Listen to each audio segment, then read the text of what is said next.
Hello students, आज हम आपको ट्रांसफॉर्मेशन ऑफ सेंटेंसेस के अंतर्गत अफर्मेटिव चेंज इनटू नेगेटिव बताने जा रहे हैं। इसका पहला रूल्स है डबल नेगेटिव का प्रयोग करके हम नेगेटिव कैसे बनाएंगे। तो इसमें क्या होता है कि नॉट लगा दीजिए और उसके बाद अपोजिट लगा दीजिए, तो ये डबल नेगेटिव में बन जाता है। लेकिन इसका भाव जो होता है वो अफर्मेटिव निकलता है। जैसे फॉर एग्जाम्पल यहाँ पर दिया गया है द नाइफ इज शार्प, यानी कि शार्प माने पहना, तो चाकू जो है वो पहना है। अब हम इसका नेगेटिव बनाते हैं the knife is not blunt, यानी कि चाकू जो है वो मोथरा नहीं है। तो यानी कि जब मोथरा नहीं है तो वो कैसा है, शार्प है। तो इसका भाव नहीं बदला। इसी तरीके से दूसरा सेंटेंस इसका है the post office is far, कि पोस्ट ऑफिस जो है वो दूर है। तो इसका मैं निगेटिव बनाता हूँ the post office is not near, यानी कि पोस्ट ऑफिस जो है वो पास में नहीं है। तो जब पास में नहीं है तो फिर कहाँ है, दूर है। दूसरा नियम हम आपको बताने जा रहे हैं चेंज करने का, जो डिड नॉट फेल टू का प्रयोग करके हम करेंगे। जैसे मान लीजिए फॉर एग्जाम्पल के लिए ही सा हिज फ्रेंड, उसने अपने मित्र को देखा। तो अब यहाँ पर आप देखिए क्रिया की सेकंड फॉर्म लगी है सा, इसकी फर्स्ट फॉर्म होती है सी। तो हम यहाँ पर जब डिड नॉट लगा रहे हैं तो हम फर्स्ट फॉर्म का प्रयोग करेंगे। तो मैंने यहाँ पर डिड नॉट का प्रयोग कर दिया और यहाँ पर फेल टू लगा दिया और उसके बाद यहाँ पर इसकी फर्स्ट फॉर्म कर दी, तो ये हो गई सी। तो ये हमें यहीं पे लगाना है।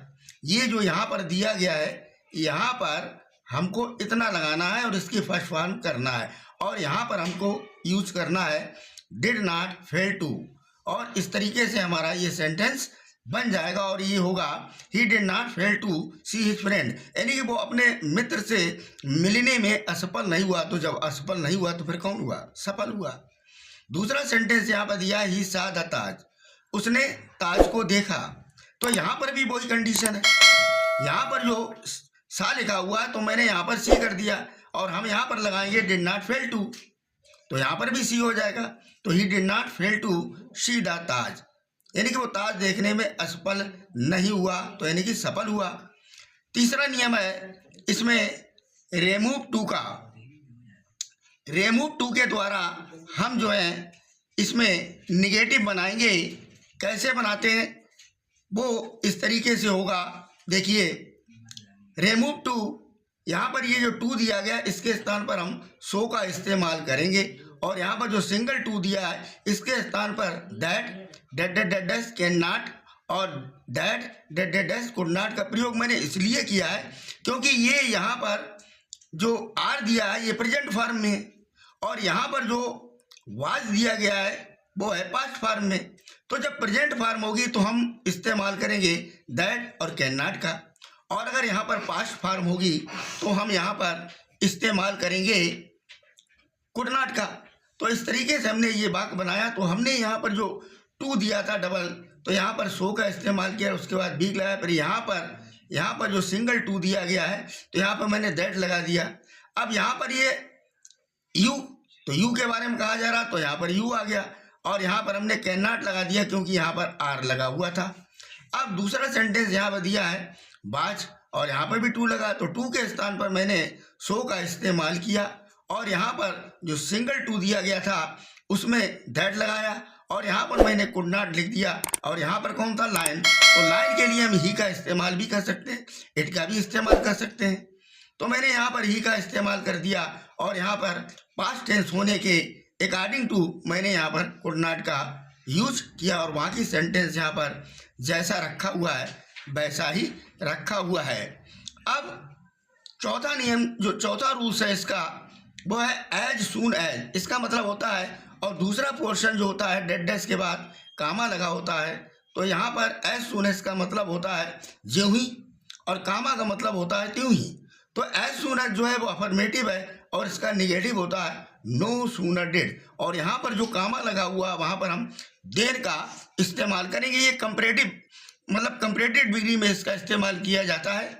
अब जैसे सपोज करिए यहाँ पर as soon as I enter, comma लगा हुआ है, ही वॉकड आउट, ठीक है। तो यहाँ पर एज सून एज के स्थान पर मैंने जो है नो सूनर डिड का इस्तेमाल किया और यहाँ पर इसकी फर्स्ट फॉर्म कर दी एंटर की। तो इससे पहले मैंने लगा दिया डिड, क्योंकि डिड लग गया तो इसलिए इसकी फर्स्ट फॉर्म हो गई। ये आई से पहले मैं लगा दूंगा, ठीक है। और उसके बाद यहाँ पर जो कामा दिखा है, कामा के स्थान पर मैं देन का प्रयोग करूंगा और शेष भाग को ज्यों का त्यों लिख दूंगा। इसी तरीके से ये दूसरा सेंटेंस यहाँ पे दिया है। यहाँ पे रीच का प्रयोग हुआ है, रीच, तो इससे भी ही से पहले मैं डिड का इस्तेमाल करूंगा और इसकी फर्स्ट फॉर्म कर दूंगा और यहाँ पर मैं लगा दूंगा देन। तो इस तरीके से मेरा वाक्य ये जो है वो कंप्लीट हो जाएगा। तो देखिए वही यहाँ पर किया, no sooner did he reach the office और यहाँ पर देन लग गया और इट स्टार्टेड रेनिंग। इसके बाद में अगला नियम जो है 5 नंबर, वो इस तरीके से दिया गया है कि यहाँ पर ओनली दिया तो ओनली के स्थान पर आप नथिंग बट का प्रयोग कर सकते हैं। और जिस तरीके से मैंने यहाँ पर ये दिखाया है डायग्राम में, तो ओनली के स्थान पर मैंने नथिंग बट का प्रयोग किया और यहाँ से लेकर शेष भाग को ज्यों का त्यों रख दिया। इसी तरीके से दूसरे सेंटेंस में भी यही है, ओनली लिखा है तो यहाँ पे नथिंग बट का इस्तेमाल हो गया और यहाँ पे फुल बिल शेषो, ये शेष भाग जो है मैंने ज्यों का त्यों रख दिया। इस तरीके से 6 नंबर जो रूल्स आता है वो है डिग्री, इसमें डिग्री का इस्तेमाल किया गया है। और यहाँ पर क्या है, जैसे मान लीजिए मैंने एक सेंटेंस लिखा, Mahesh is fatter than Ramesh, तो रमेश जो है वो महेश के स्थान पर आ जाएगा और रमेश जो है वो महेश के स्थान पर चला जाएगा। अब सपोज यहाँ पर करिए कि यहाँ पर जो सो दिया गया है, सो, और यहाँ पर जो प्रयोग होगा वो होगा एडजेक्टिव। एडजेक्टिव के बाद तुरंत हम यहाँ पे लगा देंगे एच। अब यहाँ पर ये मान लीजिए यहाँ पर जो देन लगा हुआ है इससे पहले ये रखा हुआ है तो यही मेरा एडजेक्टिव है और इसमें ऐसे आप इसमें ले लीजिए। तो यहाँ पर जो टालर दिया गया वो हमारा एडजेक्टिव, यही एडजेक्टिव जो है पॉजिटिव के रूप में यहाँ पर आएगा और इस तरीके से हम सेंटेंस बनाएंगे। अगर हम ये देखते हैं इसमें कि अगर हमारा जो कंपैरेटिव डिग्री में ये जो वाक्य रखा हुआ है, अगर इसमें नॉट नहीं लगा है तो जब हम इसका नेगेटिव बनाएंगे तो नॉट लगाएंगे, चूंकि अभी यहाँ पर कंडीशन यही आ रही है।